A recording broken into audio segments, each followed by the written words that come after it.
আসসালামু আলাইকুম প্রিয় প্রবাসী ভাই ও বন্ধুরা, কেমন আছেন আপনারা? আশা করি সবাই ভালো আছেন। আমিও ভালো আছি। প্রিয় ভাইরা, কিছুদিন ধরে আমরা ফেসবুকে একটা জিনিস খুব ভাইরাল হতে দেখেছি যে বাংলাদেশ এয়ারপোর্টে এক দরবেশ বাবা প্রবাসীদের মোবাইল রেখে দেয়।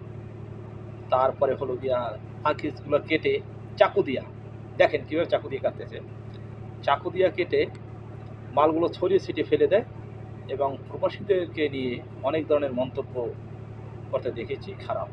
প্রবাসীদের সময় স্মাগলার বলে, টিটকারিমূলক কথা বলে, সেটা আমরা প্রবাসীরা মোটেও মেনে নিতে পারতেছি না। কারণ আমরা প্রবাসী যারা থাকি, ম্যাক্সিমাম প্রবাসীরাই হাড়ভাঙা খাটুনি খাটি। বিশেষ করে মধ্যপ্রাচ্যের দেশগুলোর মধ্যে সৌদি আরব, তারপরে কাতার, এসব দেশে আমরা কন্টিনিউ 50 ডিগ্রি সেলসিয়াস তাপমাত্রার ভিতরে কাজ করি। এখানে আসলে ওই সব লোক যদি কাজ করতো তাহলে বুঝতে পারতো যে আমরা কত কষ্ট করে কামাই করি। মাথার ঘাম পায়ে পড়ে, অনেক সময় দেখা যায় অত্যন্ত রোদের তাপে নাক মুখ দিয়ে রক্ত বের হয়ে যায়। এত কষ্টে টাকা দিয়া যখন আমরা বাড়িতে যাই, তখন আমরা কিছু বাড়ির জন্য শ্যাম্পু, নিত্য প্রয়োজনীয় যে একটা মোবাইল আত্মীয় স্বজনের জন্য একটা লাইট টেট রেখে দিই, সেগুলো উনি যেভাবে চাকু দিয়ে কাটে সেটা দেখে আমাদের কষ্ট লাগে। কারণ আমরা এখানে ভালো একটা খাবার খাই না, টাকা লস হয়ে যাবে, বাড়িতে টাকা পাঠাইতে পারবো না, আবার ছুটি আসলে বাড়িতে দিতে পারবো না, এই চিন্তা ভাবনা করে। আর উনি এই সব প্রবাসীদেরকে নিয়ে টিটকারিমূলক কথা বলে, যেটা আমরা কোনোভাবেই মেনে নিতে পারতেছি না। ওনার এই উত্তক্ত আচরণ, এই বিহেভ আমার কাছে ভালো লাগে না। আপনাদের কাছে কেমন লাগে আমি জানি না। তারপরে একটা স্বস্তির খবর পেলাম যে ওই প্রবাসী নাকি, ওই দরবেশ নাকি অ্যারেস্ট হয়েছে।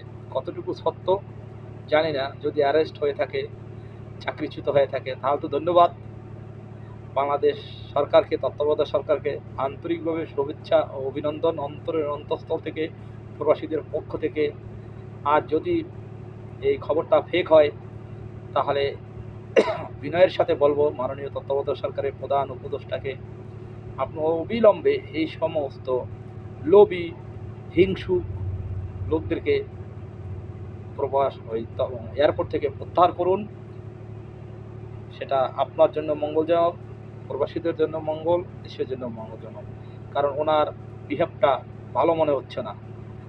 ওনার আচার আচরণ দেখে মনে হয় প্রবাসীরা কোনো মানুষের কাতারে পড়ে না। অনেক সময় স্মাগলার বলে, অনেক সময় টিটকারিমূলক কথা বলে, আবার কিছু কিছু কর্মকর্তাকে দেখলাম যে ঘাড় ধাক্কা দিয়ে প্রবাসীদেরকে বের করে দেয়। তাই সবাই সাবধান। ধন্যবাদ। সবাই ভিডিওটা লাইক, কমেন্টস, শেয়ার করবেন। আল্লাহ হাফিজ।